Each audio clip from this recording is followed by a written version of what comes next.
नमस्कार साथियों, गौरव ज्ञान धारा में आपका स्वागत है। आज अपन पढ़ने जा रहे हैं भारत का अफवाह तंत्र। अब देखो, अफवाह क्या है, सबसे पहले ये समझना है। अफवाह क्या है, सीधी सीधी देखो अपने दिमाग में, मतलब अफवाह कहते हैं ड्रेनेज लिखा हुआ आता है इंग्लिश में सिलेबस, ठीक है। इंग्लिश अब मेरे भी पल्ले कम ही पड़े तो मैं बस हिंदी ट्रांसलेट कर दे क्या करूं कि हिंदी मीडियम का रहा हुआ हूं। तो अफवाह क्या है, अफवाह दिमाग में आती कहीं ना कहीं नदी दिमाग में आती है।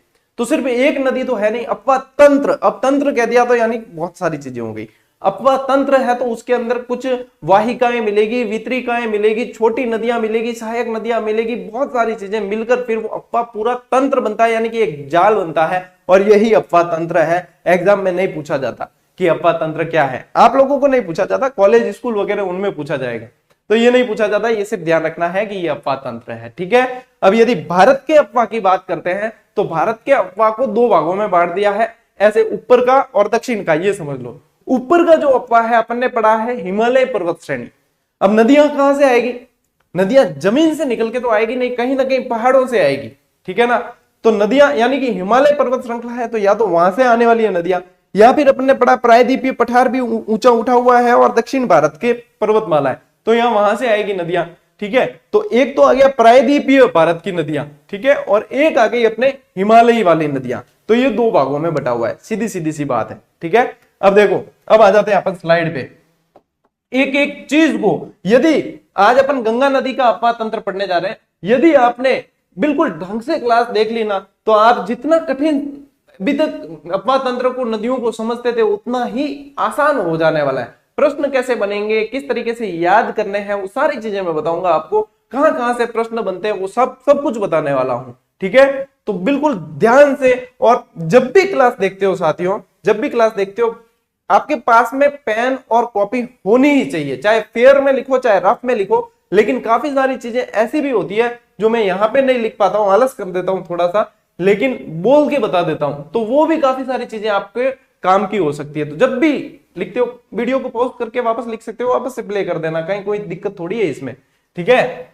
चलिए साथियों, उद्गम की दृष्टि से यदि देखा जाए, उद्गम की दृष्टि से साथियों देखते हैं तो भारतीय अफवाह को दो भागों में बता दिया आपको, एक तो हिमालय वाली और एक प्रायद्वीपीय। तो नंबर एक तो आ जाती है साथियों आपके हिमालयी अफवाह तंत्र, ठीक है, और नंबर दो आ जाती है आपके प्रायद्वीपीय अफवाह तंत्र, ठीक है।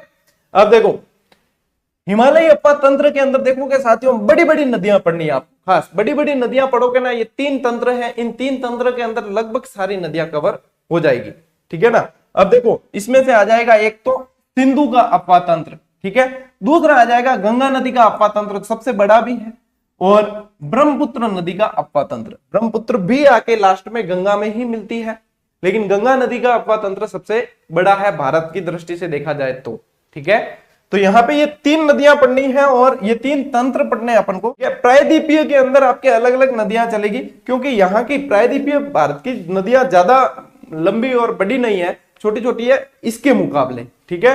तो यहाँ पे जैसे महानदी, अच्छा महानदी अलग है और महानंदा अलग है, ठीक है ना। महानंदा तो दार्जिलिंग से आने वाली नदी है जो गंगा के अंदर मिलती है, और महानदी प्रायद्वीपीय भारत की है। तो ये मतलब आपको अंतर पता होना चाहिए, एक जैसे नाम होते हैं, ठीक है। तो महानदी और स्वर्ण रेखा, कृष्णा, कावेरी, गोदावरी, नर्मदा, ताप्ती, ये सब दक्षिण भारत की नदियां हैं। अब जब कंपटीशन लेवल की तैयारी कर रहे हो तो इतना तो आपको पता है कि नर्मदा, गोदावरी वगैरह दक्षिण भारत में है, और नहीं पता है तो पता होना चाहिए। नहीं पता है तो इसका मतलब ये समझ लो कि बहुत लंबा अभी आपको सफर तय करना है, ठीक है। अब साथियों, जल विसर्जन की दृष्टि से देखते हैं। जल विसर्जन मतलब जहां पे जाकर समुद्र में मिलेगी।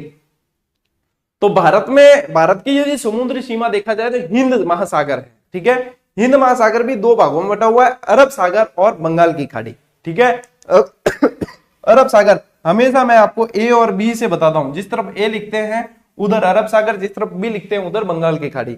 तो यहां पे यदि देखा जाए साथियों, अरब सागरीय विसर्जन की दृष्टि से देखा जाए तो अरब सागरीय अफवाह की नदियां कम है। जो अरब सागरीय अफवाह है साथियों वो 23% है आपके, कितना है 23%। और ज्यादा अफवाह के क्षेत्र से बड़ी दृष्टि से देखा जाए तो बंगाल की खाड़ी का अफवाह बड़ा है, क्योंकि यहाँ पे 77% इसका भाग रहता है। अब जैसे गंगा नदी है, ब्रह्मपुत्र, इतनी बड़ी बड़ी नदियां सीधा अपना जल बंगाल की खाड़ी की ओर ले जाती है। तो दिखती बात है कि इसका अपवाह तंत्र बड़ा होगा। ठीक है, तो ये आ गई आपके बंगाल की खाड़ी का अपवाह तंत्र। और ये सामान्य प्रश्न है जो आपको ध्यान में रखने हैं। ठीक है, ऊपरी तौर पर बन सकते हैं, ऐसा नहीं है। रीट में कई विद्यार्थियों ने, अभी जो रीट हो गई थी हालांकि उसको रद्द कर दी, उसमें बड़े बड़े विद्यार्थियों ने, मतलब महारथियों ने, सूरमाओं ने गलतियां की थी, क्योंकि ऊपर के प्रश्न तो ध्यान ही नहीं दिए इतने, बिल्कुल ए तो आवे यूं कर दिया और गहराई में गोते लगाते गए। गहराई में तब तक नहीं जाना है जब तक आपको ऊपरी जानकारी नहीं हो। तो ऊपर की जानकारी पूरी हो गई है, उसके बाद में आप कितने गहरे गोते लगा दो, कहीं आपके समस्या नहीं आने वाली है। ठीक है, तो ये साथियों ध्यान रखना। अब यही चीज मैंने यहां पे वापस आपके थोड़ा व्यवस्थित फॉर्मेट में बता रखा है। भारत की नदियां हो गया, नंबर 1 हिमालय और नंबर 2 प्रायद्वीपीय भारत। ठीक है ना, नंबर 2 प्रायद्वीपीय भारत। अब हिमालय के अंदर सिंधु नदी होगी, ब्रह्मपुत्र, गंगा, और यहाँ मध्य भारत और दक्षिण भारत वाली नदियां आ गई, जिसके अंदर कृष्णा, कावेरी, ये सारी आपके आ जाएगी। ठीक है, तो ये स्लाइड आपके थोड़ी सी अच्छी दिखेगी, इसलिए देखो दिखना भी तो अच्छा चाहिए है। अब विश्व स्तरीय प्लेटफॉर्म है, इतने लोग देखते हैं, तो थोड़ा सा मतलब प्रेजेंटेशन भी अच्छी होनी जरूरी है। पहला तो दावे जो ही हाल जा तो ठीक है, घर में तो मतलब यूं है ना, अब जैसे घर में तो मतलब कैसे भी चड्डे टी शर्ट में बैठ जाओ तो कोई कहने वाला नहीं है, लेकिन बाहर जाओ बाजार में तो सब जना पहचाने, पजामा जाओ व्यवस्थित पैर जाना पड़े। ठीक है ना, वही चीज है कि थोड़ा सा दिखे भी व्यवस्थित तो अच्छा लगता है। चलिए, हिमालयी नदियां। अब साथियों जो है अपन पढ़ रहे हैं अंतर। ठीक है, अपन पढ़ रहे हैं अंतर। अब देखो, हिमालयी नदियों में और प्रायद्वीपीय नदियों में अंतर है, ये प्रश्न कैसे बनता है? ये प्रश्न बनेगा आपके कथन कारण वाले जो प्रश्न बनते हैं वो, असंगत वाले जो प्रश्न बनते हैं वो, मतलब कंसेप्चुअल जो प्रश्न बनते हैं वो यहां से बनेंगे कि हिमालयी भारत और इसमें अंतर क्या क्या है। मान लो ऐसे देते हैं कि निम्न में से कौन सा हिमालयी भारत के अपवाह तंत्र की पहचान नहीं है। इस तरीके से जो प्रश्न बनते हैं, इस तरह प्रश्न वो यहां से बन सकते हैं। तो अच्छी तरीके से समझते हैं। हिमालय की नदियां देखो कैसी होती है, सदा नीरा यानी नित्यवाही नदियां होती है। सदा नीरा यानी सदैव बहने वाली। अब हिमालय की सदैव क्यों बहेगी, उसका कारण भी है। और यहाँ की सदा नीरा नहीं होती है, यहाँ की होती है ऋतुनिष्ठ। ठीक है ना, यानी ऋतु के ऊपर आधारित होती है, मौसम पे, वर्षा पे आधारित, सीधा तरीके से कह सकते हो। यहाँ की क्यों सदा नीरा होती है, क्योंकि एक तो देखो हिमालय, हिम का आलय यानी बर्फ जो है वो जमी रहती है, धीरे धीरे धीरे बर्फ पिघलती है गर्मी पड़ने पर, तो पानी बनके वो चलता रहता है। सीधा सट कारण यही है, बाकी ज्यादा दिमाग पे लोड नहीं लेना है। तो यहाँ पे देखो वर्षा और हिमखंडों पर आधारित नदियां होती है, दोनों तरीके से, दोनों तरीके चलती है। यहाँ केवल वर्षा आधारित होती है। अब बरसात हुई जिते चाली बरसात कौन हुआ तो कटू चाली टन टन गोपाल। तो बारिश पर आधारित नदियां होती है प्रायद्वीपीय भारत की, क्योंकि वहां कोई बर्फ से जमे हुए पहाड़ नहीं है, और यहाँ बर्फ से जमे हुए, बर्फ पिघलती रहती है, नदियां चलती रहती है। ठीक है, यहाँ की जो साथियों द्रोणियां हैं वो विशाल द्रोणियां हैं, इसकी अपेक्षा यहाँ की जो द्रोणियां हैं वो छोटी द्रोणियां होती है। ठीक है, ये भी एक बड़ा अंतर है। यहाँ की नदियां तीव्र अपर्दन करती है और यहाँ की नदियां मंद अपर्दन करती है। कारण क्या है? तीव्र अपर्दन इसलिए करती है क्योंकि ऊंचाई से आती है, ऊंचाई से आती है तो वेग तेज होता है, और ये तीव्र अपर्दन करती है। यहाँ पे वेग तेज नहीं होता तो मंद अपर्दन, धीमे अपर्दन होता है। यहाँ पे ऊंचाई से आती है, तेजी से आती है तो गहरी घाटियां बनाती है, यानी महाखड्ड, बड़े बड़े गार्ड्स बनाती है। ठीक है ना, क्योंकि वही कारण है, ऊंचाई से आने पर भी स्पीड से। अब देखो पर बारिश आवे जब छत माथे पानी भरी जाए, छत माथे पानी भरी जाए दगदो छूटे, यानी पानी जो नाले पे से गिरता है छत पे से, अब वो जितना मतलब ऊंचाई से होगा उतना ही खड्डा बनाएगा जोर से, और एक पास से गिरेगा तो नहीं बनाएगा। बस ये सीधा सिंपल सा इसका कंसेप्ट है। ठीक है ना, तो ये गहरे गाज बनाती है, ये गहरे गाज नहीं बनाती, उतली होती है, आधार तल प्राप्त घाटियां होती है। यहाँ की जो घाटियां होती है वो आधार तल प्राप्त होती है। यहाँ जो नदियां होती है वो मोड़दार मार्ग बनाती है, विसर्प का निर्माण करती है। ठीक है, मोड़दार मार्ग बनाती है, विसर्प का निर्माण करती है। ये बेचारी सीधी और रेखी होती है। ठीक है, अरे तो हत्र 5 बात आवे कौन, सीधी सीधी और रेखी होती है प्रायद्वीपीय भारत की। और ए देखो यानी विसर्प निर्माण करे, मोड़दार मार्ग बनावे, नुकसान भी घणो करे। ठीक है ना, एक तो कोई चीज है वो सीधी सीधी चल रही है, अपन को पता है कि इस ट्रैक पे चलेगी, एक वो सीधी सीधी चलती चलती कब ऐसे आएगी कब ऐसे जाएगी तो पता नहीं चलता। मोड़दार होने के कारण ही यहाँ पे जैसे आपके दामोदर बंगाल का शोक, कोसी बिहार का शोक, ये सब शोक किस लिए है? क्यों मोड़दा रहे हैं, घुस जाती है गांवों के अंदर, तो इसलिए इनको इनका शोक कहा जाता है, नुकसान करती है, ठीक है ना। तो यहां से बहुत सारी चीजें निकलती है साथियों। ये जो है वी आकृति की घाटियां बनाती है। कैसी बनाती है? वी आकृति की। कारण वही है ऊंचाई वाला, ठीक है। यहां पे ये बनाएगी यू आकृति की, यानी कि उथली, ठीक है उथली आकृति की बनाती है। यहां ऊंचे जलप्रपात होते हैं और यहां छोटे जलप्रपात होते हैं। लगभग लगभग मैंने आपको काफी सारे अंतर बता दिए हैं, इतने भी याद रह जाए, इतने भी, मतलब ये समझने वाली चीज है, ठीक है। यहां कहीं भी रट्टा मारने की आवश्यकता नहीं है और रट्टा मारना भी नहीं है, ठीक है। रट्टा मार लिया, मैंने देखे हैं ऐसे भी स्टूडेंट देखे हैं जो, मतलब मान लो कि आप कंपटीशन की तैयारी कर रहे हैं और उनको यदि ये एक लाइन लिखी हुई है तो वो इसको ऐसे रट्टा मारते हैं, ये नदियां सदा निरा होती है, ये नित्यवाही होती है, ये सदा निरा होती है, नित्यवाही होती है, सदा निरा होती है, नित्यवाही। अरे यार, आप कंपटीशन की तैयारी कर रहे हो कि आप मतलब पहाड़े यार रट रहे हो, मतलब 5वीं 6ठी के स्टूडेंट की तरह? ये कौन सा तरीका हो गया? आप उसको समझो। मैं हकीकत कह रहा हूं, ऐसे स्टूडेंट देखे हैं मैंने। अब बताइए आपकी वो कैसे कंपटीशन निकालेंगे? वो सिर्फ और सिर्फ फॉर्मेलिटी है, वो सिर्फ और सिर्फ किसी न किसी के आर्थिक समृद्धि का प्रतीक बनेंगे कि ये आर्थिक समृद्धि करवाएंगे किसी न किसी के।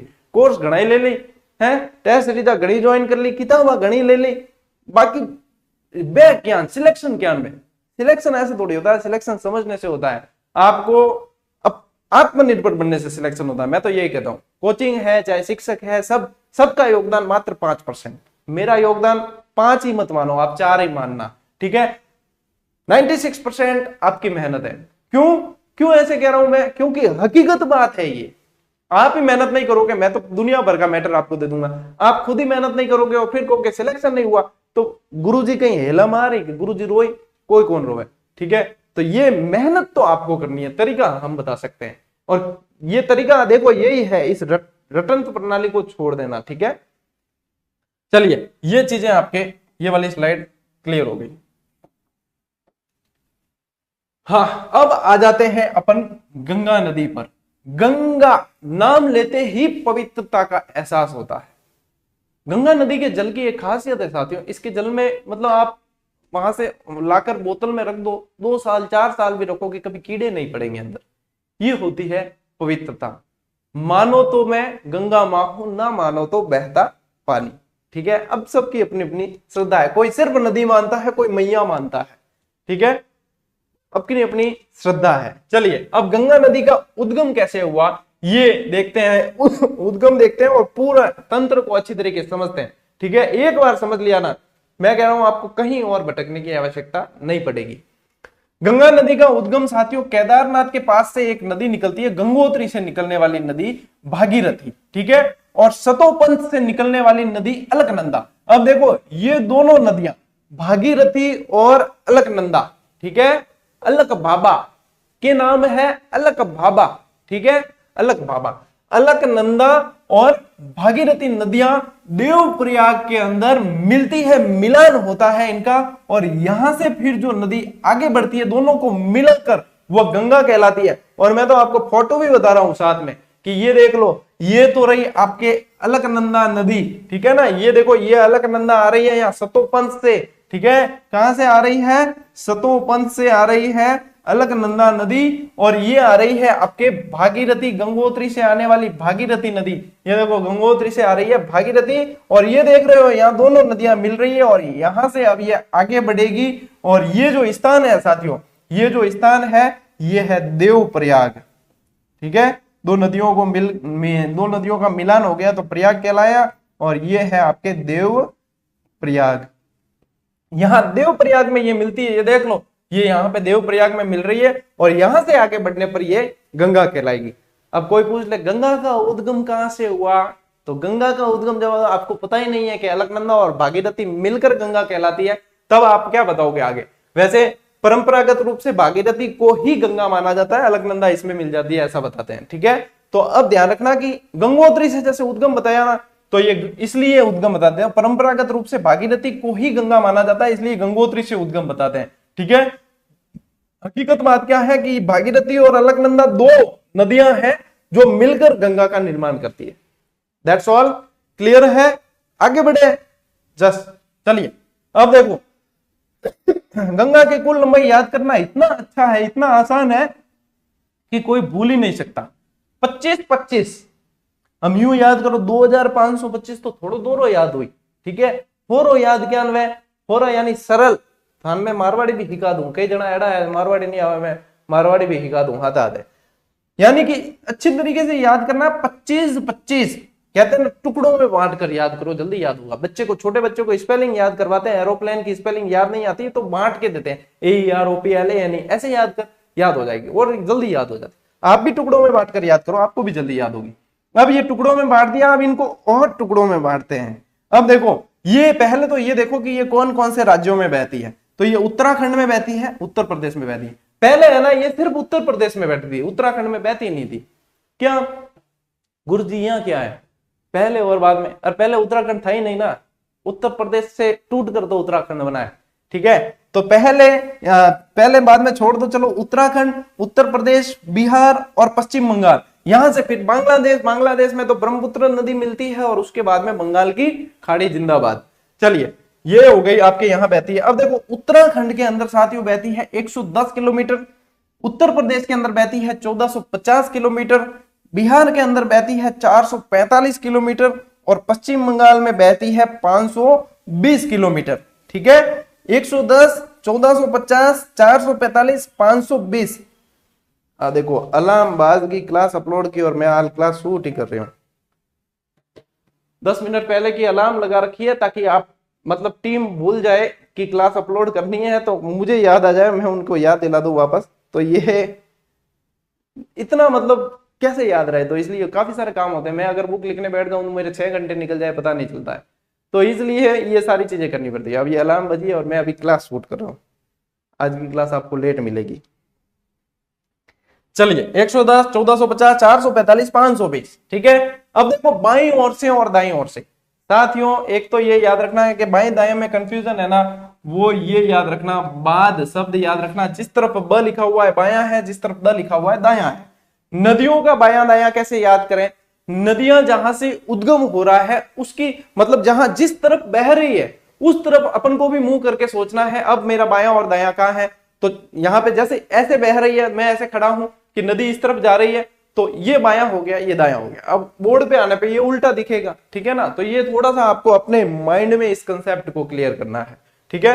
अब देखो बाईं ओर से मिलने वाली नदियां, इसमें रामगंगा, गोमती। गोमती के किनारे कौन से शहर है आपके? जौनपुर और वो है ना घाघरा, गंडक, शारदा, कोसी, महानंदा, ये दार्जिलिंग से आती है, ठीक है। ये नदियां जो है बाईं ओर से मिलती है। दाईं ओर से मिलने वाली नदी, अब जैसे गंगा इस तरफ ऐसे पढ़ेंगे अपन, दाईं ओर से यानी इस तरफ अपने राजस्थान वाला ये वाला क्षेत्र आएगा, ठीक है ना। दाईं ओर से मिलने वाली में यमुना, सोन, टोंस, पुनपुन, और जो चंबल है वो चंबल जाके मिलती है। देखो यमुना के अंदर, अपने बनास जाके मिलती थी चंबल के अंदर। देख लो कि नदी गंगा कितनी बड़ी नदी होगी। जब अपन ने चंबल पढ़ी तो अपन को लगा कि यार इतनी बड़ी नदी है कि इसमें तो बनास पढ़ी तो लगा बनास इतनी बड़ी नदी है। बनास जाकर मिली चंबल में, चंबल पढ़ा तो लगा चंबल इतनी बड़ी नदी है, और चंबल जाके मिल रही है यमुना में, और यमुना जाकर मिल रही है गंगा में। तो सोच लो कि गंगा की विशालता कितनी होगी, ठीक है ना। तो ये साथियों नदियां हैं और ये आपके बाएं और दाएं। अब प्रश्न देखो यहां से बनते हैं, इसलिए मैंने बाएं दाएं कि बाएं ओर से मिलने वाली निम्न में से कौन सी नहीं है, कौन सी है। टेस्ट सीरीज में भी आपको इस तरीके से प्रश्न काफी सारे मिलेंगे, और टेस्ट सीरीज के लिए तो आपको उस लेवल का पहले बनना पड़ेगा, नहीं तो आपको कई सारे प्रश्न ऐसे लगेंगे कि गलत है, लेकिन वो गलत नहीं है, वो सही है। और सही क्यों है इसका पता आपको अपने लेवल पे लगाना है। कहीं भी पूछने से मतलब नहीं है, थोड़े सी आत्मनिर्भर बनना पड़ेगा। गुणवत्ता हमने मेंटेन कर ली है, थोड़ा सा आप अपने आप का स्तर उठाइए, बढ़ाइए, तो सारी चीजें सही लगने लगेगी। दाईं ओर से मिलने वाली यमुना, सोन, टोंस, पुनपुन, ठीक है। और भी है, ऐसा नहीं कि यही है, और भी है, अभी डायग्राम से और समझते हैं अपन इसको, ठीक है। तो ये थोड़ा सा ध्यान रखें। अब देखो साथियों, प्रमुख प्रयाग जिन्हें पंच प्रयाग के नाम से जाना जाता है, ठीक है, पंच प्रयाग के नाम से जाना जाता है। अब देखना है यहाँ पे मजा आएगा आपको, ये चीजें है ना बहुत कम मिलती है देखने को, हालांकि अपने गाइड में तो दे रखा है, लेकिन मैं जब देखता हूं बहुत कम जगह देखने को मिलती है। इसको याद करने का तरीका साथियों ये है, इस तरीके से याद करें, ठीक है। ये कोई भी, ये कहीं लिखे हुए नहीं है आपको राम, ये कहीं भी नहीं मिलेंगे, नान वगैरह, ये सब मेरी उपज है, ठीक है। तो ये डीएवी, डीएवी से याद करना है। डी से आ गया देवप्रयाग, और देवप्रयाग में किसका मिलन होता है? अलकनंदा और भागीरथी का। तो ये तो हो गया ए, ये हो गया बी, और ये हो गया डी। ठीक है, डीएवी। डीएवी याद कर लिया, दाब याद किया, और आपको ये कैसे आते हैं? इन दोनों का मिलन कहां होगा, इस तरीके से प्रश्न पूछते हैं। या देवप्रयाग में निम्न से कौन सी नदियों का मिलन होता है? ठीक है, अलकनंदा, भागीरथी, भागीरथी पिंडार गंगा, इस तरीके से प्रश्न आते हैं। ठीक है, तो ये इस तरीके से याद रखना। अब पंचप्रयाग है, भूल जाओगे इसलिए फॉर्मूले लगा रखे हैं। ठीक है, फिर याद रखना है, वादा याद रखना है आपको। ठीक है, मेरा वादा याद रखना कि यदि आप मेहनत करोगे तो सफल जरूर होगे, ये वादा रहा। तो वाद, ठीक है, वाद। विष्णु प्रयाग, वी से आ गया विष्णु प्रयाग, ए से आ गया आपके अलकनंदा, और डी से आ गया आपके धौली गंगा। ठीक है, डी से क्या आ गया? धौली गंगा, इनका मिलन होता है। फिर क्या है? राम, यानी आर से आ गया आपके रुद्रप्रयाग, ए से आ गया आपके अलकनंदा, और एम से आ गया आपके मंदाकिनी। ठीक है, यहां पे इसका। फिर है काप या कैप, याद कर लेना। के से आ गया कर्णप्रयाग, ए से आ गया अलकनंदा, और पी से आ गया पिंडार गंगा। ठीक है, फिर है नान, रोटियां खावा ने होटल में जावा जाना, चपाती अपाती थे थोड़ी खाओ, होटल में जान को फोगरा तो ठोको नहीं। ठीक है, बट को तंदूरी लाना, हम घरे तो कोई तंदूरी पड़ी कौन है? घरे तो बिल्कुल अपन नॉर्मल रोटी है, बल्कि घी भी नहीं लगाओ तो भी खाना है एक बार। ठीक है, और बट जान का तंदूरी लाना, कि तंदूरी तो साहब को नहीं, अरे यार तंदूरी नहीं है, तंदूरी नहीं तो नान, हाँ साहब नान मिल जाए, तो और नान यूं याद रखना। ठीक है, नान। एन यानी कि नंद प्रयाग, ए यानी अलकनंदा, और एन यानी नंदाकिनी। नान याद हो गया। अब देखो इसमें एक और तरीका है याद करने का। एक चीज आपने नोट की या नहीं की, एक नदी इसमें कॉमन है। अब देखो, हाँ दिमाग की लाइट लागी कई जना था, अच्छा अब बात ठीक की थे। एक नदी कॉमन है अलकनंदा, तो दूसरी आपको याद रखनी है। अब यहाँ पे भागीरथी है, यहाँ पे धौली गंगा है, यहाँ पे मंदाकिनी है, यहाँ पे पिंडार गंगा है, और यहाँ पे नंदाकिनी है। किसी में भी आगे का अक्षर यदि आपके मिलेगा नहीं तो B D M P N, इस तरीके से याद रख लेना, जैसे आपकी इच्छा। ठीक है, मैं याद रखने के तरीके आपको बता रहा हूँ। डायरेक्ट याद होती है तो सब बेस्ट है। कई जना क्या गुरु जी ट्रिक नहीं बता दी, हमें इतनी ट्रिक की याद हुई। ट्रिक इसलिए सभी बताई जाती है कि मान लीजिए रामलाल के नदियां कमजोर है, श्यामलाल के अभ्यारण्य कमजोर है, और किसी के कुछ कमजोर है, तो जिसके जो याद नहीं हो रहा है वो उसको काम में ले भाई। हमें तो सभी को, मैं ऐसे तो सिर्फ रामलाल को ध्यान में रख के किताब नहीं लिख सकता हूं, तो सभी चीजों को ध्यान में रखकर सभी विद्यार्थियों को ध्यान में रख के लिखा जाता है। सभी याद करनी सभी को जरूरी नहीं है, जहां पे जिसको जरूरत पड़े उसको याद करो, जहां जरूरत ही नहीं है तो उसको छोड़ दो, डायरेक्ट याद हो रहा है तो सबसे बेस्ट है ये है। ठीक है, सीधी बात है। हम थे माते ले लो तब से बिना कोई इलाज है कौन। ठीक है, तो ये है साथियों, और ये क्या किस नाम से जाने जाते हैं? ये पंच प्रयाग के नाम से जाने जाते हैं। ठीक है, अब गंगा से संबंधित और जो है थोड़ी सी जानकारी देखो। प्रसिद्ध तीर्थ स्थल साथियों बद्रीनाथ, आप सभी जानते हो कितना पवित्र तीर्थ स्थल है, अलकनंदा नदी के किनारे है। किसके किनारे है? अलकनंदा के किनारे है। गंगा का जो अपवाह है साथियों, भारत का सबसे बड़ा अपवाह तंत्र है। गंगा को सबसे पवित्र नदी माना जाता है। देखो मैया कहते हैं, गंगा मैया कहते हैं, तो पवित्रता आप समझ सकते हो। 2008 में साथियों इसे राष्ट्रीय नदी का दर्जा दिया गया। 2008 में राष्ट्रीय नदी का दर्जा भी दिया गया। गंगे डॉल्फिन जो है, जलीय जीव है ना, वो भी पाया जाता है। तो ये चीजें आपको ध्यान में रखनी है। अब आते हैं अपन आगे। अब इस डायग्राम से आपको काफी सारी चीजें अच्छी तरीके से समझ में आ जाएगी। ठीक है, अब इसमें क्या है साथियों, इस डायग्राम से 2-3 चीजें याद रखनी है। एक तो आपकी ये कंसेप्ट क्लियर हो जाएगा कि बाईं तरफ से कौन सी मिल रही है, दाईं तरफ से कौन सी मिल रही है। ठीक है, एक कौन सी नदी कहां मिल रही है ये भी याद हो जाएगा, और एक क्रम याद हो जाएगा किसके बाद कौन सी मिल रही है, और इसी को ध्यान में रखना है। ठीक है साथियों, चलिए अब देखो, सबसे पहले अपने ये गंगोत्री से उद्गम हो गई है अपने भागीरथी नदी, अभी पढ़ा था अपने गंगोत्री से, और ये सतोपंथ से उद्गम हो गई है अलकनंदा नदी। ठीक है, अब ये दोनों नदियां जो है यहाँ ये देवप्रयाग में आकर गंगा नदी बन जाती है, और ये गंगा फिर यहां से आगे चलती है। ठीक है। तो ये देखो यहाँ पे आ गई। अब इसमें बीच में देखो भागीरथी के अंदर भील गंगा नाम से एक नदी भी मिलती है। यहाँ पे उत्तराखंड के अंदर इस पर टिहरी बांध भी बना हुआ है, जिससे टिहरी बांध को बनाने के लिए जब पेड़ काटे गए तो सुंदरलाल बहुगुणा के नेतृत्व में यहाँ विरोध किया गया था, चिपको आंदोलन चलाया गया था। तो ये चिपको आंदोलन से संबंधित सुंदरलाल बहुगुणा का भी संबंध रहा टिहरी बांध से, है ना। तो ये टिहरी बांध बना हुआ है। अब देखो ये राम रुद्रप्रयाग, ये RAM, ठीक है। तो ये मंदाकिनी नदी और ये अलकनंदा नदी, ये ऐसे कैसे ये आपके आ गया पिनार गंगा मिल रही है, ये नंदाकिनी मिल रही है, ये धौली गंगा मिल रही है। वही चीज जो अपन पढ़कर आए हैं वही चीज यहाँ पे समझनी है। मतलब इस डायग्राम से आपके इतना कंसेप्ट क्लियर हो जाएगा। इसको बनाना सीख लेना, बार बार प्रैक्टिस करना है, इसकी प्रिंट ले लेना। ऐसा करूंगा मैं कि मैं ना ये जो भी लिख रहा हूं वो मिटाकर आपको सीधी सीधी चीज दे दूंगा, ठीक है। आज की स्लाइड की जो है ये लिखी हुई नहीं दूंगा, सीधी बनी हुई दे दूंगा। तो आप इसकी मतलब प्रिंट लेके भी आप अच्छी तरीके से रख सकते हो। हालांकि अपनी क्लास की जो स्लाइड होती है ना, उस स्लाइड को कई जगह मतलब शेयर कर रहे हैं विद्यार्थी। मैं मना नहीं करता हूं किसी को भी, कई ऐसे प्लेटफॉर्म है जो नोट्स वगैरह शेयर करते हैं इंस्टाग्राम वगैरह पर, तो वहां से भी पता कई लोगों ने भेजा कि सर आपकी स्लाइड, कोई दिक्कत नहीं है ना। जब मैंने पढ़ाने के लिए शुरू किया है, यदि कोई शेयर कर रहा है तो किसी न किसी के पास पहुंचेगी तो पढ़ेगा ही। मैं ये नहीं कहता हूं कि मैं जो पढ़ा रहा हूं वो ही आपको सीधा पढ़ना। आप मेन हमेशा का है अंतिम लक्ष्य सिलेक्शन है, कैसे भी पढ़ लो, पढ़ लेना। मुझसे नहीं पढ़ते हो किसी और से पढ़ लो, पढ़ लेना। किसी और से नहीं पढ़ते हो पुस्तकों से पढ़ो, पढ़ लेना।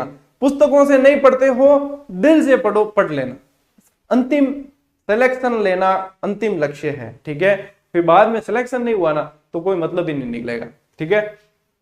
ये है साथियों। अब धौली गंगा, ये नंदाकिनी, ये आ गई। अब यहाँ पे है ना इसके बाद में इसके अंदर राम गंगा मिलती है जो कन्नौज के अंदर मिलती है, ठीक है। यहां से राम गंगा मिली, लेकिन अब यहाँ पे ये बड़ी नदी एक जो इसके अंदर आके मिलती है यमुना, यमुनोत्री से निकलती है साथियों। इसके यमुना के अंदर यहाँ पे एक टॉन्स नदी आकर मिलती है, यहाँ पे हिंडन नदी मिलती है, ठीक है। और हिंडन नदी, और यहाँ पे ये देखो चंबल नदी मिल रही है, जो चंबल अपन ने पूरा पढ़ा है। इस चंबल की भी देखो सहायक नदियां काली सिंध, पार्वती, खारी, मेज वगैरह ये, ठीक है। तो ये अपने चंबल जो है महू से आने वाली चंबल नदी मिल गई। सिंध मिलती है, बेतवा मिलती है, कैन मिलती है, और कैन की ही सहायक नदी दशान है। अब जितना भी अंदर प्रश्न आपको ले जाए, आपके प्रश्न मतलब सही हो जाएगा, ठीक है।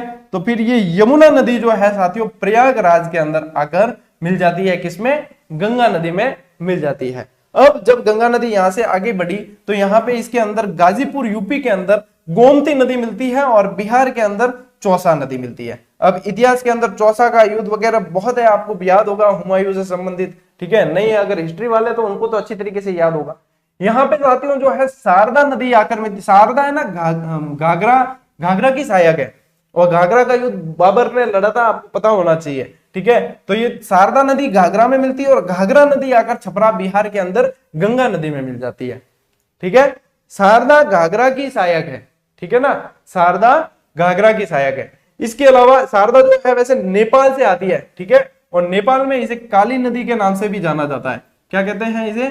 काली नदी। काली गंगा अलग है और काली नदी अलग है, ठीक है। यहाँ पे गंडक नदी ये भी नेपाल से आती है, और सोनपुर के अंदर आकर ये कहां मिल जाती है? गंगा नदी के अंदर मिल जाती है, ठीक है। इसके अलावा यहाँ पे ये कर्मनासा नदी, जिसे पार करवाने के लिए निजाम बिस्ती ने हुमायूं को पार करवाई थी, और हुमायूं ने एक दिन का उसे बादशाह बनाया था, चमड़े के सिक्के चलाए थे उसने। कर्मनासा नदी है, ठीक है। यहाँ पे ये सोन नदी है जो पटना के अंदर मिलती है, पुनपुन नदी है जो फतुहा के अंदर मिलती है। और इस तरीके से आपको ये देखो क्रम भी याद हो जाएगा आपको, और इसके अलावा आपको सहायक नदियां भी याद हो जाएगी इस डायग्राम के माध्यम से। तो ये थोड़ा सा याद रखना है। इसके अलावा इसमें ऐसा नहीं है कि यही नदियां मिल रही है, इसके अलावा इसमें कोसी नदी मिलती है, ठीक है ना। और कोसी नदी भी दो नदियों से मिलकर बनी है, एक तो सून कोसी और एक तुमुन कोसी, ठीक है। कोसी नदी जो है साथियों सून कोसी प्लस तुमुन कोसी, जो बिहार का शोक है वो, ये तुमुन कोसी, ठीक है, तुमुर कोसी भी कहते हैं इसे। ये दोनों मिलकर है ना जो सप्तकोसी बनती है। क्या बनती है? सप्तकोसी। और ये सप्तकोसी आकर गंगा में मिलती है, और यही बिहार का शोक है, ठीक है। छोटा नागपुर से आने वाली दामोदर नदी भी मिलती है इसके अंदर। दार्जिलिंग से आने वाली महानंदा नदी भी मिलती है इसके अंदर, बहुत सारी नदियां हैं, ठीक है। हुगली और दामोदर, जो वास्तविक सुंदरवन डेल्टा का निर्माण, वैसे कहते हैं गंगा नदी करती है, वास्तविक सुंदरवन डेल्टा का निर्माण हुगली और दामोदर नदी करती है, ठीक है ना, सबसे बड़ा डेल्टा है वो। चलिए अगली स्लाइड पे बताता हूं आपको एक और डायग्राम, कुछ और चीजें क्लियर हो जाएगी। नहीं थे को कि गुरुजी वे नदियां बताई कौन, सब बताऊं, ठीक है। यहाँ पे कोसी वगैरह ये भी बताऊंगा आपको। फरक्का बांध बना हुआ है गंगा नदी पे, ठीक है ना, ये देखो। अब देखो यहाँ पे, ठीक है, ये चंबल नदी, वैसे ये बंदरपूंछ इलाका है, जो यमुनोत्री जो है ना वो बंदरपूंछ इलाके से आती है। ये आ गई आपके चंबल नदी, ठीक है। चलिए अब दो डायग्राम इसलिए लिए क्योंकि यहाँ पे अलकनंदा भागीरथी वाले का इसमें शामिल नहीं किया है, इसमें आपके और दूसरी, जैसे ये आ गई आपके अब ये सोन नदी आ गई, सोन नदी उस पिछले वाले डायग्राम में नहीं थी, है ना, सोन नदी आ गई। इसके अलावा दामोदर नदी जो छोटा नागपुर के पठार से आती है, ठीक है। ये कोसी नदी है जो तुमुन कोसी और सोन कोसी से मिलकर सप्त कोसी बनी, वो है, ठीक है। गंडक नदी आ गई, ये जो है बांग्लादेश के अंदर जाने के बाद में गंगा नदी पद्मा कहलाती है, और कुछ दूरी पर और आगे जाने के बाद मेघना कहलाती है, और बाद में ब्रह्मपुत्र भी इसके अंदर मिल जाती है नदी, ठीक है ना। तो ये भी ध्यान रखना, ये देखो ब्रह्मपुत्र नदी आकर इसके अंदर मिल रही है। यही डायग्राम यहाँ पे भी ऊपर लिया गया है, ये हुगली नदी, और यहाँ पे बना हुआ है फरक्का बांध, ठीक है ना, ये प्रयागराज वगैरह, ये देख लेना आप, मैं शेयर करूंगा इसके हिसाब से, ठीक है। काफी सारी चीजें आपकी गंगा नदी के हिसाब से क्लियर हो जाएगी, ठीक है। प्रश्न देख लेना पिछले कहां से बने हैं, बस यही इसी तरीके से आपको पढ़ना है। अब देखो कुछ सहायक नदियां, प्रमुख सहायक नदियां भी अलग से अपन पढ़ लेते हैं, कुछ प्रमुख सहायक नदियां, ठीक है, सभी नहीं पढ़ा रहा हूं। उद्गम यमुना नदी, सबसे पहले यमुनोत्री यूके से, ठीक है, यूके यानी उत्तराखंड। लंबाई जो है इसकी साथियों 1376 किलोमीटर है। प्रयाग में यह गंगा नदी के अंदर मिल जाती है। इसके किनारे दिल्ली और आगरा शहर बने हुए। यूं पूछ ले ताजमहल की नदी किनारे है तो यमुना नदी, ठीक है। तो दिल्ली और आगरा इसके किनारे बसे हुए हैं। अब इसकी यमुना की सहायक नदियां देखो साथियों, दाईं ओर से मिलने वाली में आपके चंबल, बेतवा, केन, गंभीर, बाणगंगा ये आ गई। बाईं ओर से मिलने वाली में आ जाती है आपके हिंडन, टोंस, रिहंद, वरुणा आदि नदियां। ये सारी नदियां यमुना की सहायक और यमुना फिर गंगा की सहायक। फिर आते हैं अपन नंबर 2 कोसी नदी पे। उद्गम अरुणा एवरेस्ट या गोसाई पर्वत भी कहते हैं इसको, ठीक है, गोसाईनाथ पर्वत। लंबाई 729 किलोमीटर। बिहार का शोक कहा जाता है, ठीक है। सोन कोसी और तुमुन कोसी मिलकर सप्त कोसी बनती है, और ये सप्त कोसी ही कोसी के नाम से जानी जाती है, जो गंगा नदी में मिलती है। नंबर 3 लेते हैं रामगंगा, जो कुमायूं की पहाड़ियों से निकलती है और कन्नौज के अंदर गंगा नदी में मिल जाती है, ठीक है। अगली स्लाइड पे आते हैं घाघरा नदी, ठीक है साथियों। मापाचाऊ हिमनद या मापातुंग हिमनद भी कहते हैं, मापाचाऊ हिमनद से निकलती है, 1080 किलोमीटर बहती है और यूपी में गंगा के अंदर मिल जाती है, ठीक है। शारदा नदी उद्गम मिलान हिमनद से निकलती है और घाघरा नदी में मिलती है, ठीक है। और नेपाल में इसे काली नदी के नाम से भी जाना जाता है, ठीक। फिर देखो आगे बेतवा नदी रायसेन एमपी से निकलती है, 480 किलोमीटर लंबी है, और इस पर यूपी में माता टीला परियोजना भी चलती है झांसी के अंदर। फिर है सोन नदी, ठीक है। उद्गम अमरकंटक की पहाड़ियां एमपी से होता है, 784 किलोमीटर है, और रेत के पीले रंग के कारण यानी सुनहरी रंग के कारण ये सोन भी कहलाती है। और इस तरीके से आपके आज गंगा नदी तंत्र लगभग साथियों पूरा हो गया, लगभग क्या पूरा ही हो गया, गंगा नदी तंत्र पूरा हो गया। सवाल जो आपके बनते हैं वो सारे के सारे कवर हो गए हैं इसके अंदर, ठीक है। इसके अलावा भी यदि बनते तो फिर मैंने कहा ना आपको, जब ये चीजें याद हो जाए तब आपको क्या करना है, अपना दायरा बनाना है। चलिए साथियों प्रायद्वीपीय भारत की नदियां, अब आ जाते हैं अपन क्लास पे। इससे पहले अपन ने गंगा नदी तंत्र, ब्रह्मपुत्र नदी तंत्र और सिंधु नदी तंत्र यानी कि उत्तर भारत की पूरी तरीके से पढ़ ली। अब चूंकि अपन खुद भी उत्तर भारत में रहते हैं, अपना राज्य भी उत्तर भारत में आता है, तो अपने आयोग द्वारा प्रश्न भी ज्यादातर उत्तर भारत से पूछे जाते हैं। तो उत्तर भारत की एक एक नदी को अपन ने एक एक दिन दिया, बहुत व्यवस्थित तरीके से पढ़ा। वो नदी जो अपवा तंत्र उनका है भी बड़ा। यहाँ की प्रायद्वीपीय भारत की नदियां पुरानी हैं, लेकिन इनका अपवा तंत्र उत्तर भारत के मुकाबले छोटा है, या भी तो छोटी द्रोणियां हैं यहाँ की, ठीक है। तो इसमें अपन आज की एक क्लास में अपन सारी नदियां जो उत्तर भारत की प्रमुख है वो सारी पढ़ लेंगे, जहां से प्रश्न बनते हैं उस पूरे तरीके से अपन पढ़ लेंगे, आपको व्यवस्थित तरीके से और ये जो स्लाइड जो भी मैं शेयर करता हूं टेलीग्राम पे, आपको संभाल के रखना। इन नक्शों को मुझे मतलब बिल्कुल परफेक्शन के साथ में डालने में, इन नक्शों को जो मैं खुद चाहता हूं, किसी के भरोसे नहीं, लगभग 2 से 2.5 घंटे 3 घंटे में देता हूं इस चीज को कि विद्यार्थियों के पास एकदम परफेक्ट मैप पहुंचना चाहिए। तो इनको संभाल के रखें, इसको मतलब ये बिल्कुल ऐसे हल्के में मत लेना, ये बहुत काम में आने वाली चीज है, आगे भी काम में आने वाली। चाहे आप आरएस तक का एग्जाम दोगे, ये सारी चीज काम में आएगी। साथियों, सबसे पहले अपन इनका वर्गीकरण देखते हैं, ठीक है, कि अब प्रायद्वीपीय भारत है ना, देखो प्रायद्वीपीय भारत है वो इस तरीके से है, ठीक है। तो यहाँ पे तो है आपके ए यानी अरब सागर, यहाँ है बी यानी बंगाल की खाड़ी। तो कुछ नदियां तो गिरती है इधर और कुछ गिरती है इधर। अधिकांश नदियां साथियों गिरती है बंगाल की खाड़ी में, क्योंकि यदि प्रायद्वीपीय पठार का ढाल देखें अपन तो पूर्व की ओर है, अधिकांश उधर गिरती है, लेकिन अपवाद स्वरूप नर्मदा और ताप्ती या तापी नदी कह दो वो गिरती है इधर। यानी कि यहाँ खंबात की खाड़ी है, यहाँ गिरती है, यहाँ कच्छ का रण है। कई लोगों को पता नहीं होता कि खंबात की खाड़ी और कच्छ का रण क्या है, अरब सागर के ही 2 भाग है, लेकिन जो गुजरात वाला जो क्षेत्र है वो इनको अलग भागों में बांट देता। मैं अभी इसका नक्शा भी शामिल किया, वो बताऊंगा, ठीक है। तो यहाँ पे ये गिरेगी बंगाल की खाड़ी में, और यहाँ से अब कई है ना, यहाँ पे जैसे पश्चिमी घाट है साथियों, पश्चिमी घाट आपको बताया था, पश्चिमी और पूर्वी। अब पश्चिमी घाट जो है ना जल विभाजन का कार्य करता है। किसका? जल विभाजन। जल विभाजन कैसे? कि जब नदियां जो है उद्गमित होकर कुछ तो जाती है बंगाल की खाड़ी में और कुछ जाती है अरब सागर में, तो वो जल विभाजन है। अब यहां से उद्गमित होकर नदियां इतना क्रॉस करके यहां भी जाती है, और भ्रंश घाटियों का सहारा लेकर नर्मदा और ताप्ती यहां भी आती है, ठीक है। ये चीजें जो है समझने वाली है, लिखी हुई आपको सब जगह मिलेगी। मैं कोई बिल्कुल ऐसा मारवाड़ी में क्या कोई नवादी रूप में पढ़ाऊं, बाकी मिलेगी सब जगह, समझनी है, ठीक है। तो ये है स्थिति जिससे आपको एक बार ये क्लियर कर लेना है, ठीक है। अब अपन आते हैं मेन मुख्य चीजों पे आते हैं, ठीक है। अब देखो साथियों, अरब सागर की और अपने बंगाल की खाड़ी की नदियां, ठीक है। अब अरब सागर की जो नदियां उसमें नर्मदा और ताप्ती, प्रायद्वीप की देखे तो मेन है, मुख्य है। फिर आ जाती है आपके माही नदी, लूनी, साबरमती, ये सब राजस्थान के अंदर अपन ने पढ़ी है, ठीक है। पेरियार नदी केरल की महत्वपूर्ण है, सोम, जाखम ये राजस्थान में अपन पढ़ के आए, मांडवी, जुआरी, ये सारी नदी जो है एक भारत पूजा और आती है इसके अंदर, ठीक है। भारत पूजा नदी, भारत पूजा जो है केरल तमिलनाडु की है। पेरियार नदी के बाद में केरल की सबसे बड़ी दूसरी नदी है, ठीक है, भारत पूजा नदी भी।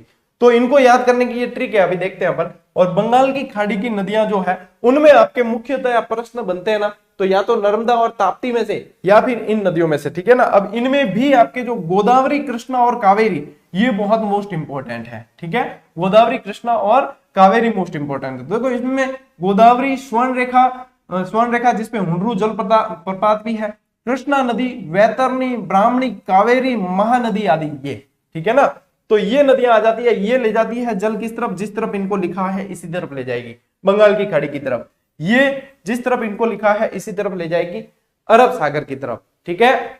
तो पहला प्रश्न जो यहां से बनेगा वो आपको यहीं से क्लियर करना है कि कौन से अफवाह की है नदी, ठीक है, अरब सागर की अफवाह की है या बंगाल की खाड़ी की।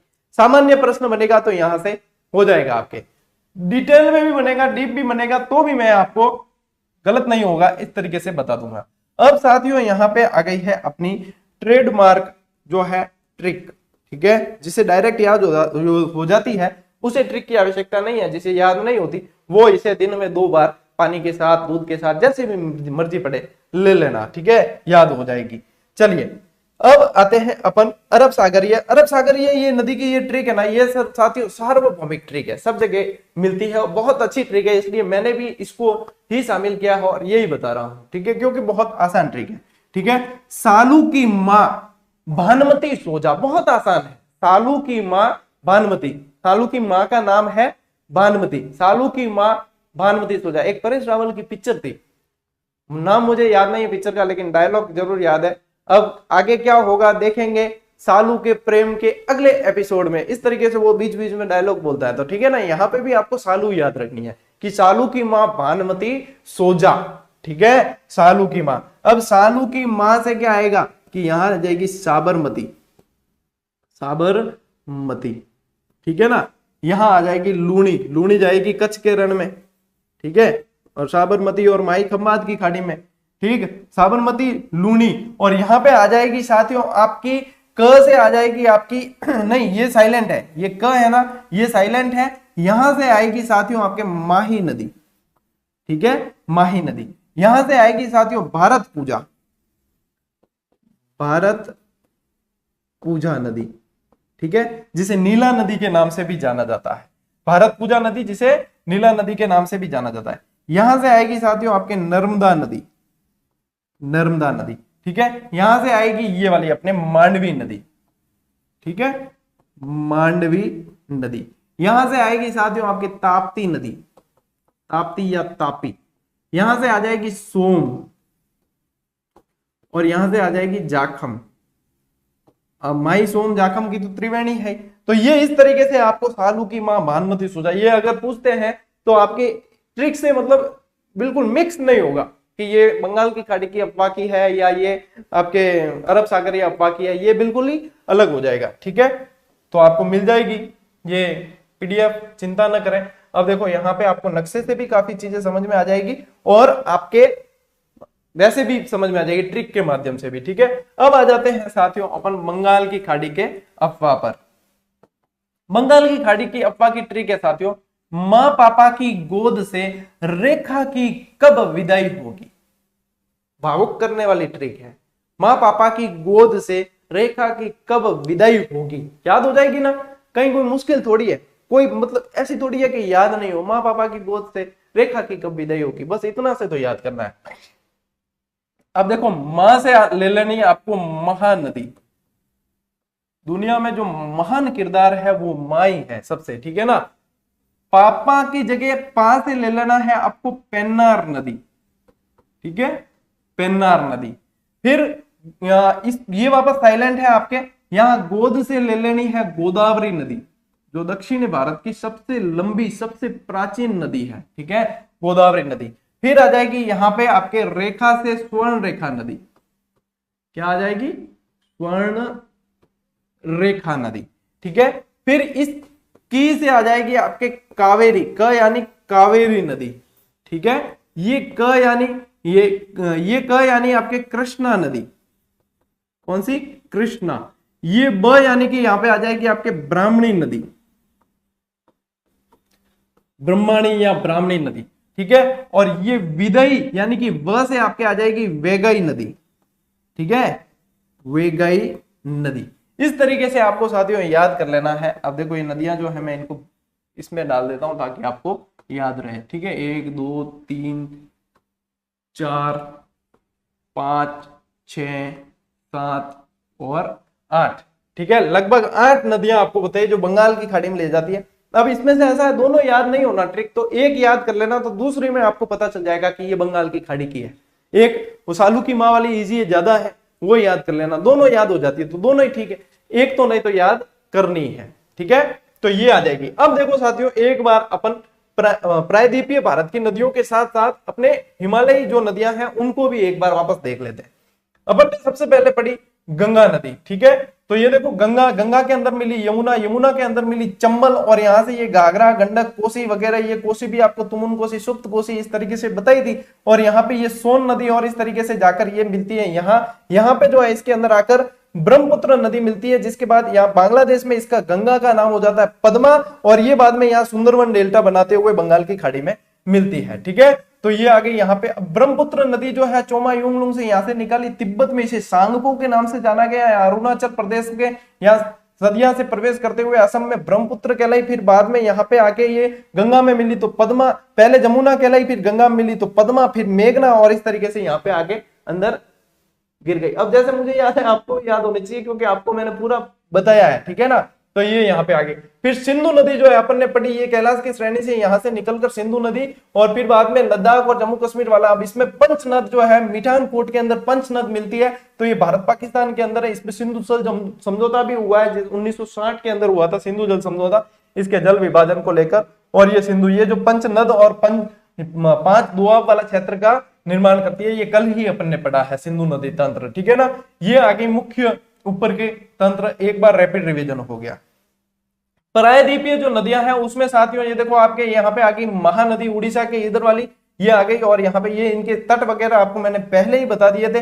ये दक्षिण भारत की सबसे बड़ी सबसे लंबी नदी गोदावरी, ये कृष्णा नदी है, यहाँ पे ये नीचे कावेरी नदी है, इन दोनों के बीच में पेन्नार का बेसिन है। यहाँ पे ये नर्मदा और ताप्ती जो है यहाँ खंबात की खाड़ी में जल ले जाती है, माही और ये भी खंबात की खाड़ी में ले जाती है, माही और साबरमती लूणी ले जाएगी कच्छ के रण में, कच्छ के खाड़ी में यहाँ पे ले जाएगी ये अपने जल। और बाकी जो है यहाँ से निकलते हुए ज्यादातर नदियां प्रायद्वीप की इस तरीके से यहाँ इस तरफ जाती है। ठीक है, तो अब इनको अपन व्यवस्थित तरीके से पढ़ने वाले हैं एक एक नदी को। ठीक है ना, ये तो शुरुआत है, एक मतलब रफ। अब इसको मैं यहाँ से ये जो इस पे नक्शे पे कारीगरी की है उसको हटा देता हूं, ताकि नक्शा आपको जब मैं दूंगा तो एकदम व्यवस्थित तरीके से आपको मिलेगा। ठीक है, ताकि आप अच्छी तरीके से देख पाओ। अब ये पूर्वी घाट की चोटी, महेंद्रगिरी, अन्नई मुड़ी वगैरह सब दे रखी है, जो मैं आपको व्यवस्थित तरीके से पढ़ा चुका हूं। ठीक है, तो वो वापस पश्चिमी घाट, पूर्वी घाट सब कुछ हो चुका है। जो नए विद्यार्थी है वो देख लेना पुरानी क्लासेस। हाँ, अब किसी को मतलब ये चीज मानसिकता हो कि नहीं कोचिंग करने से ही अच्छी तैयारी होती तो कर सकते हैं, मैं कभी किसी को रोकता नहीं हूं। लेकिन जो विद्यार्थी नियमित पढ़ रहे हैं उन्हें पता है, उनके कई सारे पेड कोर्स लिए हुए, ऐसे कैसे पढ़े, खोलते ही नहीं है उसे, क्योंकि उनको गुणवत्ता पता चल रही है कि सिर्फ पैसे लेना ही गुणवत्ता देने का द्योतक नहीं है, गुणवत्ता तो ऐसे भी दी जा सकती है। ठीक है, तो ये ठीक है, चलिए ये हो गया, ये वाली स्लाइड हो गई। अब आते हैं अपन अगली स्लाइड पे। यहाँ पे भी साथियों कुछ नदियां हैं, ये वैसे इसलिए शामिल किया है कि आपके पास में बिल्कुल व्यवस्थित तरीके से, और जैसे अपन अभी नदियां पढ़ेंगे ना आगे, तो आपको इस नक्शे की बाद में जरूरत पड़ेगी। इसीलिए कहा है कि ये स्लाइड जो भी मैं दे रहा हूं संभाल के रखना, बहुत काम की चीज है, बहुत उपयोगी है।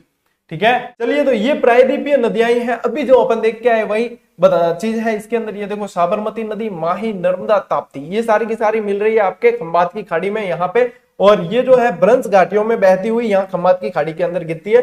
बाकी जैसे गोदावरी वगैरह ये जो है ये सारी की सारी यहाँ से पूरा ये क्रॉस करके जैसे यहाँ पे, और फिर ये जाकर मिलती है यहाँ। अब ये कृष्णा नदी बेसिन आ गया, ये कावेरी नदी बेसिन आ गया। ठीक है, ये महानदी बेसिन आ गया, ये दामोदर नदी जो जाकर गंगा में ही मिलती है। और इसके यहाँ पे ये स्वर्ण रेखा नदी है जिस पर हुंडरू जलप्रपात बना हुआ है। और ये बराक नदी है जो सूरमा नदी के नाम से भी जानी गई, ये बाद में जाकर मिलती है कहाँ, गंगा, इसके ब्रह्मपुत्र के अंदर मिलती है। इसके बाद में इसका नाम हो जाता है मेघना। ठीक है, और इसके ऊपर जो यहाँ मेघालय में गारो खासी जयंतिया पहाड़ियां हैं, जो अभी पिछले नक्शे में भी दिख रही थी अपन को। बस इस तरीके से थोड़ा सा ये वेगई नदी अभी अपन ने ट्रिक में पढ़ी है, वो है ये पेरियार नदी है, केरल की सबसे लंबी नदी है। ठीक है साथियों, जब आपकी मतलब टॉपिक पे बहुत अच्छी मतलब तरीके से पढ़ लोगे ना, तो आपको भी ऐसे सीधी की सीधी याद हो जाएगी, बस कोई नहीं। अब जैसे नक्शा नहीं भी होना सामने, तब भी दिमाग में रहती है कि कौन सी नदी कहां से निकल रही है, कौन सी कहां किस तरीके से बहेगी, ये प्रश्न कहां से आता है। आप लोग भी बस थोड़ा सा अभ्यास चाहिए, मेहनत करनी पड़ेगी, बाकी आप लोगों के भी हो जाएगी। ठीक है, तो ये संभाल के रखना, सारी चीजें अच्छी तरीके से देख लेना। अब आते हैं अपन गोदावरी नदी पे। ठीक है, सबसे मुख्य नदी है तो सबसे पहले अपन इसको ले रहे हैं। ठीक है, गोदावरी नदी उद्गम जो है त्र्यंबक या त्र्यंबकेश्वर, ठीक है, या तो त्र्यंबक या त्र्यंबकेश्वर भी कहते हैं। त्र्यंबकेश्वर तो इसलिए कहते हैं कि शिव जी के मंदिर के कारण। ठीक है, तो त्र्यंबकेश्वर या त्र्यंबक नासिक महाराष्ट्र से उद्गम होता है। ये देखो यहां से, ठीक है, त्र्यंबक नासिक महाराष्ट्र से उद्गम होता है। उपनाम दक्षिण गंगा, देखो एक तो है दक्षिण भारत की गंगा, कावेरी के लिए कहेंगे, एक है दक्षिण गंगा सीधा सीधा, तो गोदावरी के लिए। बस प्रश्न जो है थोड़ा सा घुमा के दे देते हैं, ठीक है ना, आप फिर कंफ्यूज होते हो।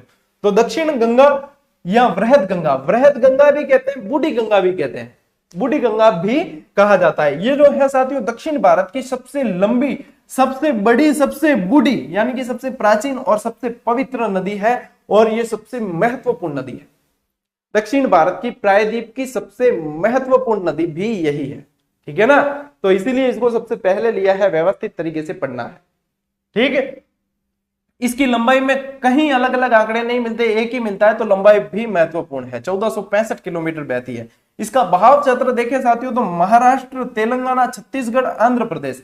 यदि अपन देखें तो और भी राज्यों से नदियां आती है, लेकिन इसका बहाव क्षेत्र अपन देखें तो आपके साथियों महाराष्ट्र से तेलंगाना, तेलंगाना से फिर ये थोड़ा सा छत्तीसगढ़ वाला एरिया, फिर सीमांध्र यानी आंध्र प्रदेश, और यहाँ पे राजमुंद्री में ये बहुत चौड़ी हो जाती है। और राजमुंद्री में यदि आपको पता नहीं हो तो बता दूं कि अपना तंबाकू अनुसंधान केंद्र भी है यहाँ पे, राष्ट्रीय तंबाकू अनुसंधान केंद्र। ठीक है, तो यहाँ पे बहुत चौड़ी होकर फिर डेल्टा बनाते हुए बंगाल की खाड़ी में मिल जाती है। ठीक है, ये इसकी सहायक नदियां हैं। बाकी तो ये बहती कैसे, महाराष्ट्र, तेलंगाना, छत्तीसगढ़ और आंध्र प्रदेश राज्य आपको याद रखने पड़ेंगे।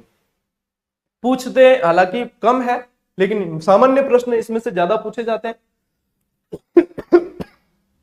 और सहायक नदी याद रखें, राजमुंद्री में ये सर्वाधिक चौड़ी हो जाती है, लगभग 2500 मीटर तक चौड़ी हो जाती है। ठीक है ना। अब कल एक वो गार्ज बनाने वाला मैंने आपको सिंधु नदी के अंदर बताया था ना, वो गार्ज बनाने वाला यहाँ लिखा हुआ स्लाइड पर अलग था, 5181 था, मैंने 1581 बोल दिया। ऐसी चीजें मैं हाथों हाथ टेलीग्राम पे भेज देता हूँ। सही, इसीलिए कहता हूँ कि टेलीग्राम से जुड़ जाया करो। कई जना के गुरुजी मैं तो टेलीग्राम चलावा को नहीं, अरे पया थोड़ी लगे है टेलीग्राम चलाने रो, एक 5 मिनट का काम है, इंस्टॉल किया, अकाउंट बनाया, ज्वाइन करना है, बस। पैसे थोड़ी लगते हैं टेलीग्राम पे। और भी जैसे बहुत सारी कोचिंग संस्थान है, तो बहुत सारी पीडीएफ वगैरह आपके काम की चीजें टेलीग्राम पे डालती है। तो न सिर्फ गौरव ज्ञान धारा, बल्कि आपको और भी कोई लोग फायदा देते हैं। तो फ्री का चीज है ना, फ्री का माल लूटना है, इसलिए टेलीग्राम पे जुड़ना है। वहां कोई पैसे थोड़ी, फीस थोड़ी है, एंट्री फीस होगी तभी अंदर लोगे, कोई पैया खोचन वाला कौन है, जुड़ जाओ, फायदा ही है। ठीक है ना। तो वहां पे आप, मैं तो टेलीग्राम यूज ही कौन कर, अब व्हाट्सएप यूज कर रहे हो तो टेलीग्राम में क्या, व्हाट्सएप से बेहतर जो है परफॉर्मेंस दे रहा है टेलीग्राम। ठीक है ना। ये तो एक तो हवा है व्हाट्सएप का, सभी के पास में, इसलिए व्हाट्सएप यूज करते हैं। बाकी व्हाट्सएप पे ग्रुप आपके 256 से ज्यादा नहीं बनता है, टेलीग्राम पे 50 हजार के ग्रुप बन जाते। ये फायदे हैं। तो ये है साथियों। अब इसकी सहायक नदियों में पेन गंगा, वैन गंगा, क्यों इसको भी देखो क्या, बृहद गंगा और दक्षिण गंगा के नाम से, तो पेन गंगा, वैन गंगा, प्रवरा, पूर्णा, मंजीरा या मंजरा नदी, वर्धा नदी, प्राणहिता वैसे पेन गंगा, वैन गंगा और प्रवरा इनकी, वर्धा इनकी शामिल है, उसी को कहा जाता है। इंद्रावती नदी, मनेर नदी, शबरी नदी, ये सब इसकी सहायक है। अब देखो ये मनेर नदी है, ठीक है, यहाँ पे ये वर्धा, ठीक है, वर्धा वैसे कहाँ है, महाराष्ट्र के अंदर, आपको पता ही है वर्धा। ये वैन गंगा, इंद्रावती, ठीक है, सबरी नदी, ये देखो ये मंजीरा या मंजरा नदी, और ये जो गहरी आपको दिख रही है ये है गोदावरी नदी। और यहाँ पे राजमुंद्री में जाकर ये सर्वाधिक चौड़ी हो जाती है और उसके बाद में गिर जाती है बे ऑफ बंगाल यानी कि बंगाल की खाड़ी में।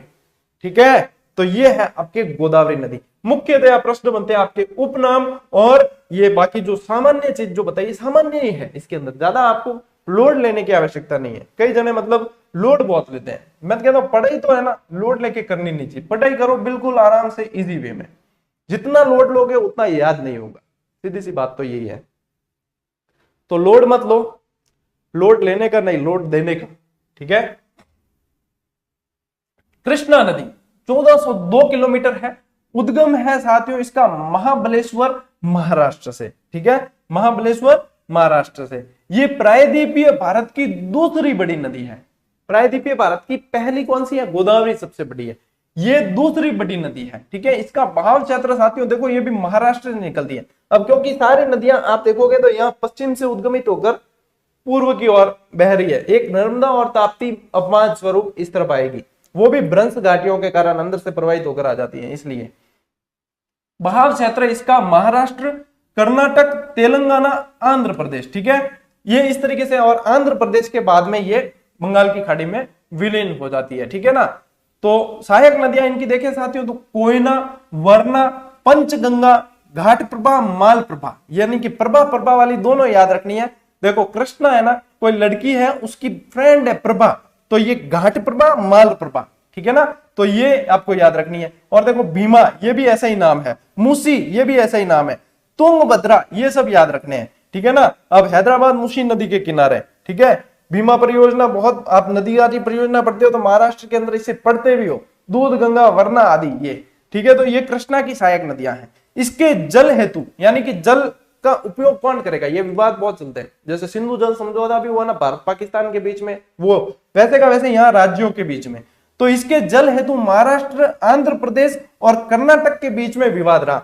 ठीक है, फिर कृष्णा जल आयोग बनाया गया 1969 में। उसके बाद में इसके बंटवारा, जो जल का भी बंटवारा होता है कि कौन कितना उपयोग करेगा, तो ये यहाँ पे ध्यान में रखना है आपको। ठीक है, कावेरी नदी, इसी के साथ में साथियों लेते हैं अपन कावेरी नदी।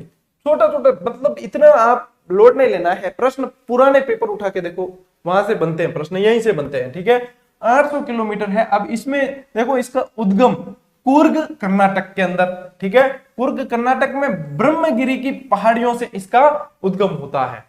उपनाम दक्षिण भारत की गंगा, अभी गोदावरी में दक्षिण गंगा पड़ा था, यहां पढ़ रहे हैं दक्षिण भारत की गंगा, ठीक है ना। तो दक्षिण भारत की प्रायद्वीपीय भारत की सदा नीरा नदी है, सदैव बहती है। वैसे प्रायद्वीपीय नदियां जो अपन हिमालय और वो अंतर पड़ा था, तो उसमें ये पढ़ा था कि हिमालयी नदियां जो है वो सदा नीरा है और ये वर्षा पर आधारित है, लेकिन उनमें आपकी ये जो कावेरी नदी है ये सदा नीरा नदी है, हमेशा बहने वाली नदी है, ठीक है। इसकी सहायक नदियां देखो साथियों, हेमावती, लोकापावनी, हैरांगी, शिमसा, अर्कावती, सुवर्णवती, भवानी और अमरावती, जिसमें से भवानी और अमरावती महत्वपूर्ण है आपके। वैसे मैं यहाँ पे नदियों की, सहायक नदियों की ट्रिक इसलिए नहीं दे रहा हूँ, राजस्थान वाले में दी थी क्योंकि यहाँ से प्रश्न बनते हैं कम, ठीक है ना, इनकी सामान्य जानकारी से प्रश्न ज्यादा बनते हैं, इसलिए ट्रिक नहीं दे रहा हूँ। जितनी याद हो जाती है इजी वे में आसानी से उतनी याद कर लेना, बाकी लोड मत लेना, ठीक है। ठीक, चलिए कर्नाटक में साथियों इस पर शिव समुद्रम जलप्रपात बना हुआ है और ये नदी ऐसी है जो मतलब 3 नदियों द्वीपों का भी निर्माण करती है। नदी शहर है जिसमें आपके ये शिव समुद्रम, श्रीरंगम और श्रीरंगपट्टनम, ये 3 इनको भी बनाती है, ठीक है। कावेरी और कृष्णा के बीच में साथियों पेन्नार का बेसिन है, ठीक है, पेन्नार का। चलिए चित्र बताऊं थान, ठीक है, चित्रों के याद हो रहे। ये है साथियों आपके कृष्णा नदी का बेसिन, ठीक है। कौन सी नदी? कृष्णा, कावेरी, ठीक है, ये कृष्णा नदी। अब कृष्णा नदी साथियों आप इसमें देख पा रहे हो, तो यहां से उद्गमित होकर, ये कृष्णा है, यहां से उद्गमित होकर महाराष्ट्र से, और महाराष्ट्र से फिर ये आ जाती है कर्नाटक, कर्नाटक से फिर ये तेलंगाना, आंध्र प्रदेश में होते हुए बे ऑफ बंगाल में गिर जाती है, ठीक है ना। इसके अंदर देखो ये भीमा नदी आकर मिलती है, भीमा इसकी सहायक है, ये सारी की सारी आपके इसकी सहायक नदियां दे रखी है, ठीक है। ये विजयवाड़ा जहां पे बसा हुआ है ये, और इस तरीके से यहाँ पे यदि देखोगे तो कृष्णा नदी का बेसिन भारत का बता रखा है, भारत के अंदर ये यहाँ पे पूरा क्षेत्र जो है वो कृष्णा नदी बेसिन के अंतर्गत आता है। यानी कि यहां से दूरी तय करते हुए ये यहाँ बे ऑफ बंगाल में इस तरीके से बहती है। ऐसे का ऐसे आपको ध्यान रखना है अपने कावेरी नदी का, ठीक है ना। तो कावेरी नदी के भी यही तरीका, कावेरी नदी भी ये यहीं से देखो, यहां से बहते हुए और ये यहाँ पे आके बे ऑफ बंगाल में गिर जाती है। तो कावेरी की ये भवानी और अमरावती, ये देखो अमरावती और भवानी मोस्ट इंपोर्टेंट, इनकी सहायक नदियों में इंपोर्टेंट है। बाकी जो आपको सामान्य तथ्य बताए हैं वो आपको ध्यान में रखना है, ठीक है, कावेरी और इसके। अच्छा, कावेरी से रिलेटेड और भी तथ्य है वो देख लेते हैं पहले। एक तो कावेरी जल विवाद, ये तो है आपके शिव समुद्रम, ठीक है ना। कावेरी जल विवाद किस चीज के मध्य है? कर्नाटक, तमिलनाडु, पांडिचेरी और केरल के बीच में जल बंटवारे को लेकर विवाद हुआ, जब कृष्णा आयोग बिठाया और कृष्णा आयोग की रिपोर्ट के आधार पर सर्वाधिक जल तमिलनाडु को देना निश्चित किया गया। सर्वाधिक जल का फायदा तमिलनाडु को। तो ये है सामान्य जानकारी, थोड़ी सी ध्यान रखना। ये most important fact, most important कि यह 3 नदी द्वीपों का निर्माण करती है। एक तो श्रीरंगपट्टनम, श्रीरंगम और शिव समुद्रम, ठीक है, ये 3 नदी द्वीप, और ये जो है जलप्रपात ये शिव समुद्रम जलप्रपात ही है, शिव समुद्रम जलप्रपात, ठीक है ना, ये शिव समुद्रम जलप्रपात, ठीक है। चलिए कावेरी नदी पढ़ ली सारी की सारी, बस इतनी ज्यादा आप जैसे पढ़ने बैठते हो कि सर याद नहीं होती, याद क्या करना है क्या नहीं करना है वो ही पता नहीं चलता, इसलिए याद नहीं होती। तो अपन ये भी देख रहे हैं, साथ में नक्शे से भी समझ रहे हैं कि किस तरीके से कैसे बह रही है नदियां। अंतिम नक्शा और बताऊंगा आपको, उससे और भी बढ़िया क्लियर हो जाएगी आपकी चीजें, ठीक है। महानदी, महानदी साथियों 851 किलोमीटर बहती है। बहती कहाँ है? छत्तीसगढ़ और उड़ीसा में। तो सिहावा छत्तीसगढ़ से इसका उद्गम होता है, उड़ीसा में बहते हुए पारादीप, ठीक है, पारादीप के पास बंगाल की खाड़ी में गिरती है। अब यहां से ये उद्गमित होकर पारादीप के पास में, यहाँ छत्तीसगढ़ से उद्गमित होकर पारादीप के पास यहाँ बंगाल की खाड़ी में गिर जाती है, ठीक है ना, कटक इसके किनारे ही है। इसे उड़ीसा का शोक कहा जाता है। मोस्ट इंपोर्टेंट प्रश्न, ठीक है, इसमें से मोस्ट इंपोर्टेंट प्रश्न उड़ीसा का शोक कहा जाता है। इस पर भारत का सबसे लंबा हीराकुंड बांध बना हुआ है, और हीराकुंड बांध साथियों कहां बना हुआ है? उड़ीसा के अंदर बना हुआ है, और लगभग ये 4800 मीटर लंबा है, ठीक है, लगभग 4800 मीटर लंबा है। सहायक नदियां इसकी शिवनाथ, हसदो, ईव, जोंकिंग। बहुत कम प्रश्न बनते नहीं है लगभग। महानदी की सहायक नदियों से प्रश्न नहीं बनते। ये याद रखना कि छत्तीसगढ़ और उड़ीसा में बहती है, ठीक है। और ये कटक वगैरह ये आपकी थोड़ा सा याद रखना है। संबल और कटक, संबलपुर और कटक ये इसके महानदी के किनारे दो शहर, ठीक है, मोस्ट इंपॉर्टेंट, ये थोड़े से याद रख लेना। अब आ जाते हैं साथियों अपन नर्मदा नदी पर, ठीक है। अब नर्मदा और ताप्ती ये अभी तक पढ़ी वो तो थी बंगाल की खाड़ी में गिरने वाली नदियां, ठीक है। और अब जो पढ़ने जा रहे हैं नर्मदा और ताप्ती, ये है आपकी अरब सागर में गिरने वाली नदियां। सबसे पहले साथियों बता दूं आपको, इस चित्र पे ध्यान देना, एक तो होता है डेल्टा और एक होता है एस्चुरी यानी कि ज्वार नदमुख, ठीक है। तो बार बार आता है ये शब्द पढ़ने को कि एस्चुरी का निर्माण करती है और कुछ डेल्टा का निर्माण करती है, जैसे गंगा वगैरह ये डेल्टा का निर्माण कर रही है, बंगाल की खाड़ी की अधिकांश। ये इस तरफ जो है नर्मदा ताप्ती वगैरह ये एस्चुरी का निर्माण करती है। अब एस्चुरी क्या है, सिंपल सी भाषा में समझना कि जब नदी आ रही है और नदी का पानी समुद्र में जाकर मिल रहा है, ठीक है, समुद्र है वही है, नदी का पानी समुद्र में जाकर मिल रहा है तो वो डेल्टा का निर्माण करती है। यानी कि नदी जो है बहुत सारी धाराओं में विभक्त होकर समुद्र के अंदर मिल जाती है तो वो डेल्टा का निर्माण करती है। जब समुद्र का पानी आगे आकर नदी के अंदर मिलता है तो वो एस्चुरी का निर्माण होता है, उसे एस्चुरी या ज्वार नदमुख कहा जाता है, ठीक है। अब ये अच्छा, ये यहाँ पे तो चलिए मैं आपको इस स्लाइड पे लेके जाता हूं यहाँ पे, ठीक है। इसके अंदर आपको व्यवस्थित पता चलेगा। ये देखो यहाँ पे ये तो है डेल्टा, ठीक है, ये तो है आपके डेल्टा का निर्माण, ठीक है। ये तो है, देखो यहां से नदी आ रही है और बहुत सारी धाराओं में विभक्त होकर ये समुद्र के अंदर मिल रही है यहाँ से, ठीक है, बहुत सारी धाराओं में बटकर समुद्र के अंदर मिल रही है, यानी कि ये डेल्टा का निर्माण कर रही है। यहाँ पे क्या हो रहा है एस्चुरी के अंदर कि समुद्र का पानी आगे होकर नदी में मिलने जा रहा है। देखो नदी वहां से आएगी लेकिन समुद्र का पानी आगे होकर नदी में मिलने जा रहा है तो ये ज्वार नदमुख है, यानी कि ये एस्चुरी है। इससे बढ़िया आपको नहीं समझ में आ सकता इसमें कि क्या अंतर है, ये सीधा सीधा अंतर है, ये चित्र देख लेना, ठीक है। तो ये अंतर है साथियों इसमें। अब आ जाते हैं अपन वापस इस स्लाइड पे। नर्मदा नदी उद्गम होता है अमरकंटक विंध्याचल एमपी से, ठीक है। तो मध्य प्रदेश के अमरकंटक की पहाड़ियों से यहां से उद्गम होता है इसका, और जबलपुर में इस पर साथियों धुआंधार जलप्रपात बना हुआ है। कौन सा जलप्रपात बना हुआ है, धुआंधार, यहाँ बेड़ा घाट के पास में। ये देखो जबलपुर और यहाँ बेड़ा घाट, बेड़ा घाट में है ना, ये संगमरमर की चट्टानों को काटते हुए आगे बढ़ती है और इसी पे धुआंधार जलप्रपात यहाँ पे बना हुआ है, ये बेड़ा घाट जबलपुर। तो यहाँ अमरकंटक से आगे बढ़ते हुए बेड़ा घाट जबलपुर पे इस पे धुआंधार जलप्रपात बना हुआ है। सरदार सरोवर परियोजना नर्मदा नदी पर ही चलती है, ये खंबात की खाड़ी में जाकर गिरती है, ठीक है, कच्छ का रण और खंबात की खाड़ी। अब इस चित्र पे ध्यान देना, ठीक है। यहाँ पे ये भारत का ये वाला नक्शा आपको दिमाग में तो आ रहा है ना, ये गुजरात वाला नक्शा है, ये सौराष्ट्र वाला क्षेत्र है। अब ये जो क्षेत्र है साथियों, ये जो भाग है ये है आपके कच्छ का रण यानी कि कच्छ की खाड़ी, और ये जो क्षेत्र है ये वाला ये है आपके खंबात की खाड़ी। अब कई लोगों को पता नहीं होता ना, है दोनों किसका हिस्सा है, अरब सागर का हिस्सा है। किसका हिस्सा है, अरब सागर का हिस्सा है, लेकिन है किसका, कच्छ का रण और खंबात की खाड़ी, ये दो भाग है यहाँ पे, ये अलग इनको करता है। ये मतलब ये सौराष्ट्र वाला जो क्षेत्र है गुजरात का, ये इनको अलग करता है। इधर वाला खंबात की खाड़ी है, ऊपर वाला कच्छ का रण है। समझ में आ जाएगा ना।